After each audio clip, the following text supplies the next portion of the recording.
श्री हरिविजय कथासार अध्याय 29. सुदाम्याने श्रीकृष्णास आणलेली भेट आणि श्रीकृष्णाने दिलेली परत भेट.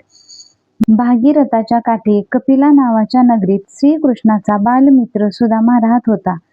सांदीपनी गुरुजवळ बलराम, श्रीकृष्ण व सुदामा यांनी एकाच वेळी अध्ययन केले होते. सुदामा अतिशय गरीब होता. त्याच्या कुटुंबाचे खाण्यापिण्याचे फार हाल होते.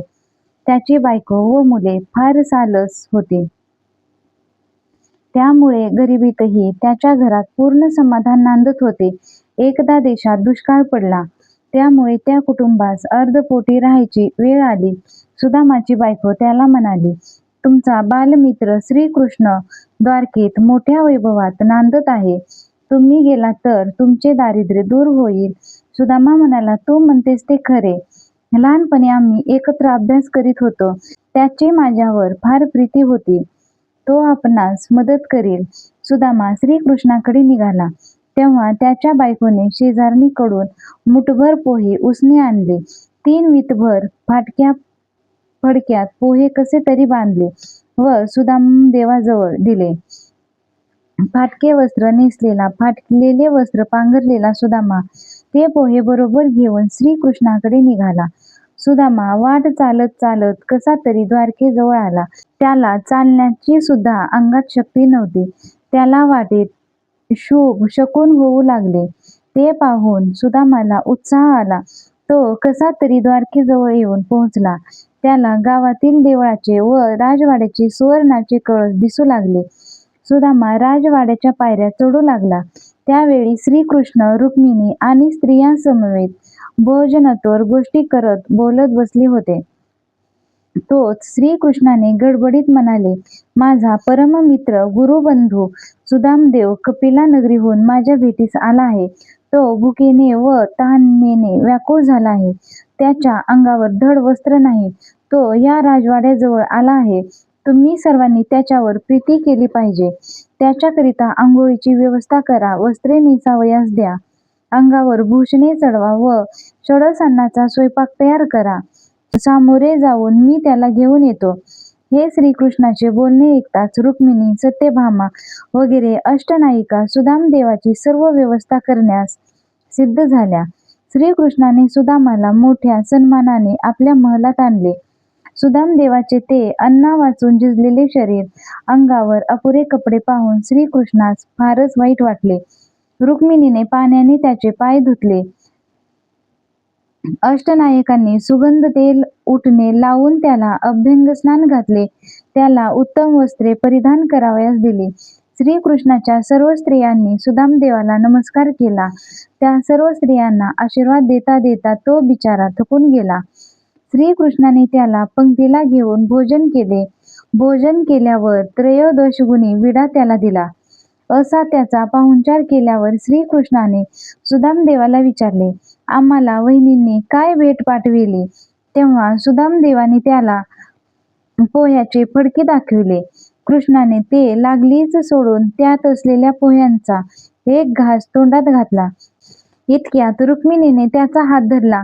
तिने ते गाठोडे हाती घेऊन सर्वांना त्याचा प्रसाद थोडा थोडा दिला.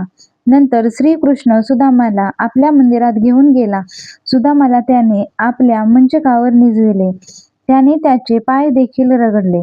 तेव्हा बहुत दिवसांनी उपवाशी श्रमलेला सुदामजी श्रीकृष्णाच्या पलंगावर झोपी गेला. नंतर श्रीकृष्ण दुसऱ्या शेजेवर जाऊन पडला, पण त्याला झोप येईना. त्याला विश्वकर्म्याची आठवण झाली. त्याने त्याला बोलाविले व तो येताच त्याला सुदामजीची झोपडी जेथे आहे त्या ठिकाणी विश्वकर्म्याने नगरी निर्माण करण्यास सांगितली. त्या आज्ञेप्रमाणे विश्वकर्म्याने लगेच सुदाम नगरी निर्माण केली. ती नाना प्रकारच्या संपत्तीने भरून काढली.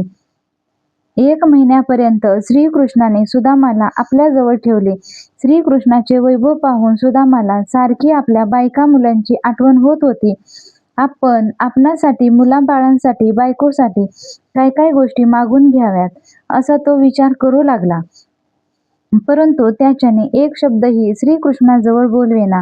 नुसते अंगावरील दागिने जरी आपणास दिले तरी आपले कित्येक दिवसाचे दैन्य दूर होईल असे त्याला वाटले. शेवटी त्याने श्रीकृष्णाकडे घरी जाण्याची आज्ञा मागितली. श्रीकृष्णाने त्याला लगेच जाण्याची परवानगी दिली. प्रातःकाळी सुदामदेव घरी जाण्यास निघाले तेव्हा श्रीकृष्ण म्हणाला, तू एकटा जाणार आहेस. रस्त्यात चोर वगैरे लुटतील तेव्हा अलंकार, श्रीमंती, वस्त्रे येथेच काढून ठेवून तुझे पूर्वीचेच कपडे अंगावर घालून पहिल्याच वेशाने घरी जा. सुदामजीने वस्त्र अलंकार उतरून ठेवले. आपले पूर्वीचे साधे कपडे घातले. त्यावेळी त्याला वाईट वाटले. तो मनात म्हणाला, कर्माची करणी दुर्घट आहे. माझ्या कर्मात दारिद्र्य भोगायचे आहे. श्रीकृष्ण तरी त्याला काय करणार. असे म्हणून श्रीकृष्णाचा व त्याच्या सर्व परिवाराचा निरोप घेऊन तो निघाला. श्रीकृष्ण नगराबाहेर त्याला पोहोचविण्यास आला होता, पण रुक्मिणी मात्र हा सर्व प्रकार पाहून श्रीकृष्णाच्या मिश्किलपणाबद्दल हसत होती. याप्रमाणे सुदामा सर्व प्रकारे निराश होऊन श्रीकृष्णाला नावे न ठेवता आपल्या कर्मात दोष लावीत मोठ्या कष्टाने मार्ग आक्रमत होता. आपण घरातून निघून 1 महिना झाला.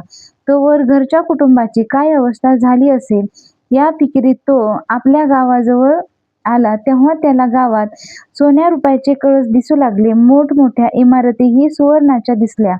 त्याला वाटले की पुन्हा द्वारकेजवळ परत आलो. इतक्यात प्रधान सैन्य येऊन सुदामदेवाला सामोरे आला. नंतर सर्व लव्याजम्यासह वाजत गाजत सुदामदेव घरी आला. त्यावेळी त्याची पत्नी रत्नजडित अलंकार अंगावर घालून भरजरी पैठणी नेसून पतीस ओवाळण्यासाठी पुढे आली, पण तिलाही त्याने ओळखले नाही. तिने त्याला ओवाळले, हात धरून आदरपूर्वक महालात नेले. त्याची मुले त्याच्या मांडीवर बसून खेळू लागले. त्यावेळी मात्र त्याला सर्व खरे वाटले.